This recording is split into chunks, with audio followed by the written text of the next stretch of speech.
all the disparities, inequities were there, and especially in the early 90s. And I say the blacker the berry, the sweeter the juice, the tighter the noose. For 5 years, they were the friends we all wanted. 4 smart, funny, and successful women living their best lives in a Brooklyn brownstone. But behind the laughter and the iconic theme song was a story most fans never knew. It was a story of betrayal, disrespect, and secret battles fought when the cameras stopped rolling. The cast of Living Single wasn't just acting out a friendship, they were surviving a war. The creator's vision and the studio's betrayal. Hoping against hope that it wouldn't be the last episode, but pretty sure that it would. We just wanted to make sure that we, tied up all the loose ends. The story of Living Single begins with one woman's powerful vision. Her name was Yvette Lee Bowser, and she was about to make history. After working as a writer and producer on the hit show A Different World, Bowser was ready to create her own series. In doing so, she became the very first black woman to develop and produce her own primetime show. This wasn't just another sitcom for her. The show was deeply personal, inspired by her own life and the world she lived in. Bowser wanted every part of the show to feel real and authentic. She intentionally filled the apartments on set with black art. She even put small personal touches everywhere, like using the pink and green colors of her own sorority, Alpha Kappa Alpha, in the set design. She knew people would see these details and feel a deeper connection, like they were looking into a world that felt like home. She even used the show to make quiet but powerful statements. In one episode, she had a white character wear a brown-skinned Band-Aid, a small visual clue to make people think about who is considered the default in the world. But from the very beginning, bringing this authentic vision to life was a battle. The first major fight was over one of the show's most iconic characters. The tough, brilliant, and hilarious lawyer, Maxine Shaw, played by Erica Alexander, was almost cut from the show entirely. Studio executives just didn't get her. They thought she was too aggressive and too self-assured, and the character did not test well with them. They wanted her gone. But Bowser refused. She pushed back hard against the network, fighting to keep Max exactly as she was. Bowser knew that a character like Max, an unapologetically strong and successful black woman, was something television needed to see. Her victory was a defining moment that shaped the heart of the show. Living Single debuted on the Fox network in 1993 and was an instant smash hit. The chemistry between Khadijah, Sinclair, Regine, and Max, along with their neighbors Overton and Kyle, felt real. It was a fresh, funny, and groundbreaking series about 6 black friends navigating life and love in New York City. But just 1 year later, in 1994, a new show appeared on NBC. It was called Friends. It was also about 6 friends navigating life and love in New York City. And what most fans didn't know was that both shows were produced by the same company, Warner Brothers, and were filmed on the very same studio lot. For the cast of Living Single, this wasn't a coincidence. It was a betrayal. They had created a winning formula, and it felt like their own studio had simply copied it, but with an all-white cast. The situation quickly escalated beyond a friendly rivalry. It became a daily, painful reminder of how they were valued, or rather, devalued. Queen Latifah later revealed a shocking story. She said that a top NBC executive at the time, a man named Warren Littlefield, was asked which show on TV he wished he had on his network. His answer was Living Single. So instead of buying the original, his network and Warner Brothers simply made their own version. The disrespect didn't stop there. T.C. Carson, who played Kyle Barker, said the cast of Living Single was getting less of everything. Less promotion, less money, less support. And then, right there on their own lot, Friends was created and the studio gave them everything. Carson described watching this happen as a complete slap in the face. Years later, Erica Alexander would write a powerful essay calling Friends a knockoff and the all-white Living Single. She explained that because their show was marketed to a mostly black audience, brands and advertisers considered it less valuable. This wasn't just show business, she wrote. This was America. This feeling of being second-class citizens in their own professional home created a tense environment. The cast felt they had to fight for the respect they deserved, a fight that would soon lead to a major confrontation. And that confrontation would ultimately cost one of them their job. The truth behind Kyle Barker's disappearance. Doing things without you was weird. Yeah. Because I actually didn't even know how to be Max without you. As the tension with the studio grew, the cast of Living Single knew they had to stand together. They would meet as a group to discuss their problems, but one person often became their voice. That person was T.C. Carson. As the oldest member of the main cast, he often took the lead in bringing their collective issues to the producers. He wasn't doing it for himself. He was doing it for the integrity of the show and for what it represented. One of the biggest fights was over the way the male characters were being written.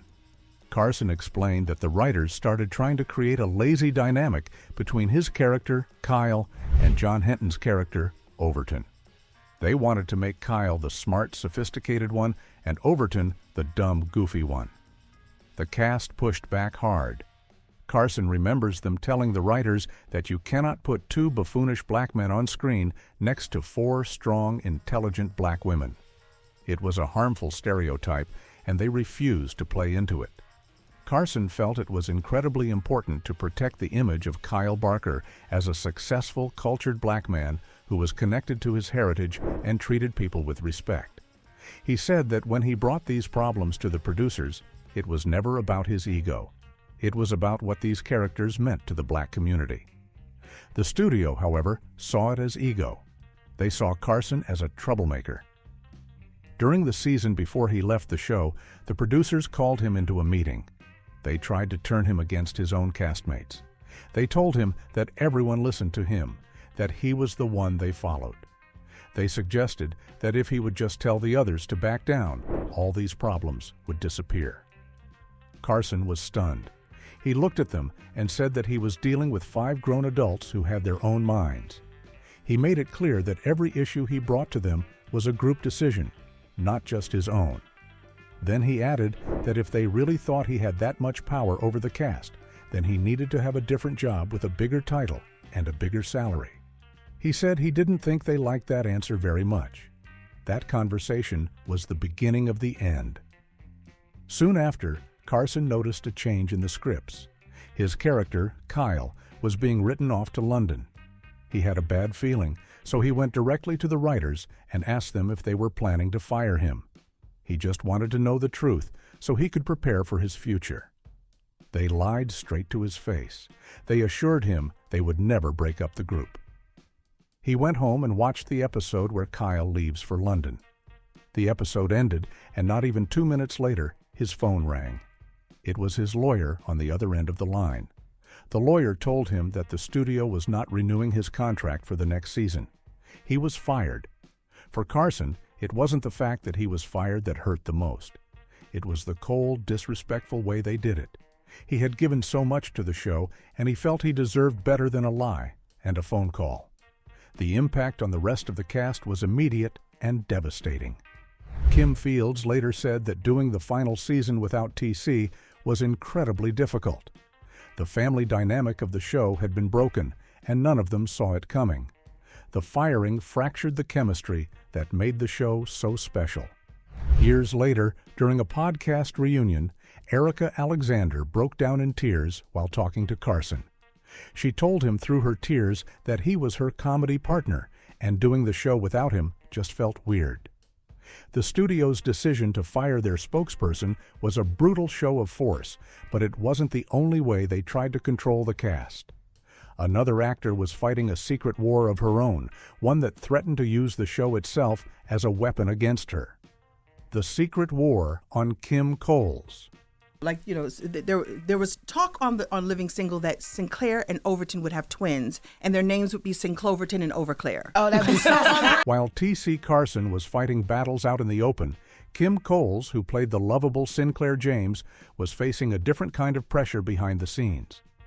It was a secret she kept for years, a cruel and personal attack from the show's producers. On her recent podcast, Reliving Single, which she co-hosts with Erica Alexander, Coles finally revealed the truth. She explained that at the beginning of every single season of the show, her manager would get a call from the producers. The message was always the same. Kim Coles had to lose weight. It was a constant nagging pressure that hung over her head year after year. But then the pressure turned into a direct threat.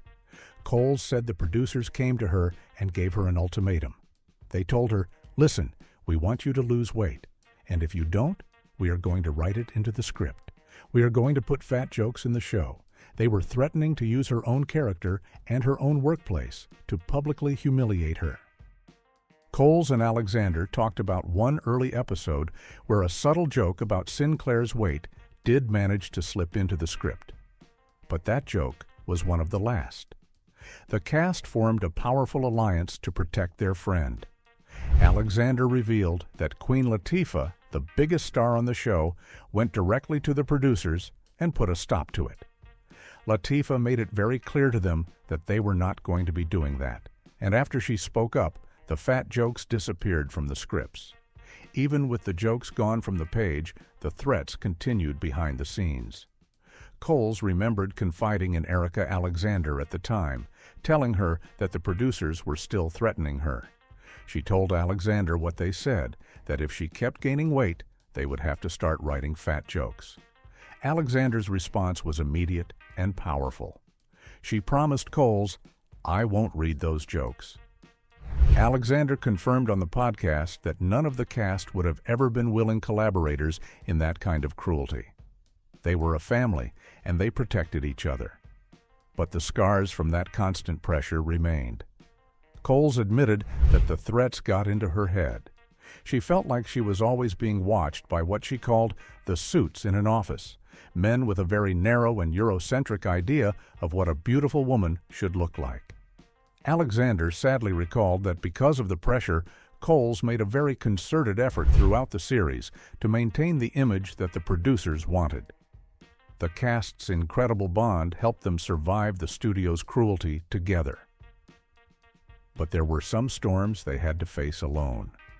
As the show neared its end, the laughter on set began to mask deep and private pain for some of the cast members, struggles that would change their lives forever. The private pain of the cast. Because I bet this dude ain't no way in hell nobody gonna come out of that car alive. And he said it was 4 hours they took to cut you out that car. For the fans, the end of Living Single was sad, but for some of the cast, it was a period of intense personal struggle that went on long after the final episode aired.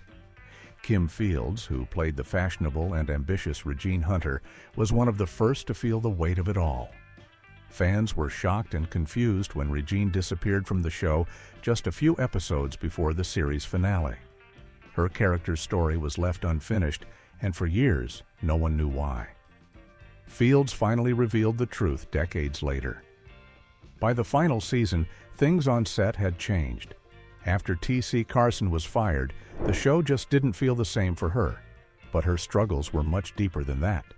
At the same time, she was going through a difficult divorce, and a production company she had started was failing to get any projects off the ground. She felt severely disappointed with where her life was. She explained that she went through a period where she completely shut down. She had blackout drapes in her house, and for 2 weeks, maybe even longer, she closed them and just stayed in bed. At the time, she didn't call it depression, but looking back, she says she is sure that is what it was. The vibrant, confident woman who played Regine was privately battling a deep sadness, and she made the difficult decision to walk away from the show that had made her a star. An even more terrifying ordeal was waiting for John Henton, the man who brought the lovable handyman Overton Wakefield Jones to life. In September of 2000, just 2 years after Living Single ended, Henton was in a devastating car accident that nearly cost him his life. He has always been painfully honest about what happened that night. He said simply, "I was drunk." He remembers being at a party, but his memory of the night ends there. He later learned from others that a limo driver had offered him a ride home, but he refused. He somehow got into his car, clipped another vehicle, and crashed into a wall. The accident was horrific. It shattered both of his legs, broke 9 of his teeth, and ripped up his stomach. The worst damage was to his face. His left eye socket was completely destroyed. The damage was so bad that when doctors were trying to put him back together, his publicist had to bring them a photograph so they would know what he was supposed to look like. Henton's road to recovery was long and painful. He had to go through extensive surgery to reconstruct his face. Yet, in an incredible show of strength, he was back at work on his new sitcom, The Hewleys, just 6 weeks after the accident. The show used clever camera angles to hide the walking casts on his legs. The accident forced him to reevaluate his life. He had to attend classes for Mothers Against Drunk Driving and perform community service. While he never stopped doing stand-up comedy, he decided to take on fewer acting roles so he could spend more time with his children. These intense personal battles could have easily ended their careers. But the same resilience that helped the cast survive the pressures of Hollywood would fuel their incredible journeys for years to come, leading them down paths that no fan could have ever predicted. The legacies they built. I keep coming over here for a few measly meals, and now I am playing host mother to your seed. Oh. After the final curtain fell on Living Single, the cast didn't just fade away. They exploded onto new stages, building legacies that were even bigger than the show that brought them together. Queen Latifah, who was already a hip-hop pioneer as Khadijah James, used the show as a launchpad to become a global icon. She became one of the most respected actresses in Hollywood, earning an Academy Award nomination for her role in the musical Chicago. She starred in blockbuster movies like Set It Off, Girls Trip, and Hairspray, proving she could do comedy, drama, and everything in between. She became the first female rapper ever to get a star on the Hollywood Walk of Fame and to receive the prestigious Kennedy Center honor. But she wasn't just a star, she was a boss. She launched her own production company, Flavor Unit, and hosted her own successful talk shows. Today, she stars in and executive produces the hit CBS series The Equalizer, where she is still in control of her own destiny. Erica Alexander took the fire and intelligence of Maxine Shaw and turned it into a force for real-world change. She continued to act in critically acclaimed projects, appearing in the horror classic Get Out and the Oscar-nominated film American Fiction. But her true passion became activism. She co-founded a media company called Color Farm with a mission to tell more diverse and inclusive stories. She produced the award-winning documentary about civil rights legend John Lewis, titled John Lewis, Good Trouble, and even directed her own film about reparations called The Big Payback. Today, she is a powerful voice for social justice, working with organizations like the Poor People's Campaign and serving on the board of One Fair Wage. Kim Fields, who was already a household name from her childhood role as Tootie on The Facts of Life, found a new calling after playing Regine. She stepped behind the camera and became a successful and sought-after television director. She directed episodes of huge hits like the Nickelodeon show Kenan and Kel and Tyler Perry's House of Pain. She never fully left acting, even appearing on reality shows like The Real Housewives of Atlanta and Dancing with the Stars. Now she's back in the sitcom world, starring in the popular Netflix series The Upshaws. She even started her own business, a coffee and lifestyle brand called Signature Blends. Kim Coles, the heart of the show as Sinclair, continued to be a beloved face on television for years. She had roles on shows like The Gina Davis Show and the long-running soap opera Days of Our Lives. She also became a familiar face on game shows and reality TV, appearing on Celebrity Mole and The Surreal Life. But today, she has taken all of her life experiences and transformed them into a new career. She is now an author and an intuitive coach, helping other people find their own voice and share their stories with the world. And in a perfect full-circle moment, she has reunited with her on-screen best friend, Erica Alexander to host the Reliving Single podcast, where they finally get to tell their own stories about the show. T.C. Carson turned the pain of being fired into power. He pivoted from on-screen acting and built an empire with his voice. He became the unforgettable voice of Kratos in the massively popular God of War video game series for many years, a role that made him a legend to a whole new generation of fans. He also became the voice of the Jedi Master Mace Windu in the animated Star Wars, the Clone Wars series. He never gave up on his other passions either. He continues to tour the country with his jazz band and has released 2 albums. And John Henton, the ultimate survivor, found his way back to his first love. After recovering from his accident, he starred for 4 seasons on the sitcom The Hughleys. But he made the conscious choice to step back from the Hollywood grind to focus on being a father. He never stopped making people laugh, though. He returned to his roots in stand-up comedy and continues to perform in clubs all over the country, sometimes even sharing the stage with his old friend Kim Coles. The story of living single is so much more than a 90s sitcom. It's a powerful story about fighting for respect in a system designed to hold you down. It's a story of true sisterhood and brotherhood, of a cast that stood together against cruelty and pressure. And it's a story of incredible personal resilience. The cast didn't just play iconic characters who inspired a generation. They became icons in their own right, building lives and careers on their own terms. That is the real untold story of living single, the one most fans never figured out.